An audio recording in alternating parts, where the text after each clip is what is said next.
कोरोनाची महामारी आली पण उद्धव साहेब डगमगले नाहीत. तुम्हाला कोणाला माहित नसेल या काळातच उद्धव साहेबांवरती पॅरालाइजचा मायनर अटॅक आला. मानेला पट्टा लावून तुम्ही महाराष्ट्र सगळं संबोधित करत होते ते. आणि हे भिकारचोट लोक म्हणतात की घरात बसले होते. अरे घरात काय बसले होते? निर्लज्ज हो. तुम्हाला लक्षात आलं पाहिजे तुमच्या ह्या चोरांना पळून गेलेले तुम्ही सगळं महाराष्ट्र लुटून शिवसेना लुटून जे पळून गेलेत ना तुमच्या टेन्शनने त्यांना त्रास झाला होता आणि त्या त्रासामुळे ते आजारी पडले होते. पण कुणाला दाखवलं नाही, महाराष्ट्राच्या एकाही जनतेला दाखवलं नाही.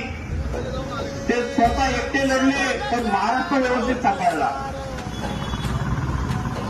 तर अशा खमसर नेतृत्वाला पुन्हा मुख्यमंत्री बनवायचं असेल तर कृपा करा मायबाप हो, महाविकास आघाडीला मत द्या.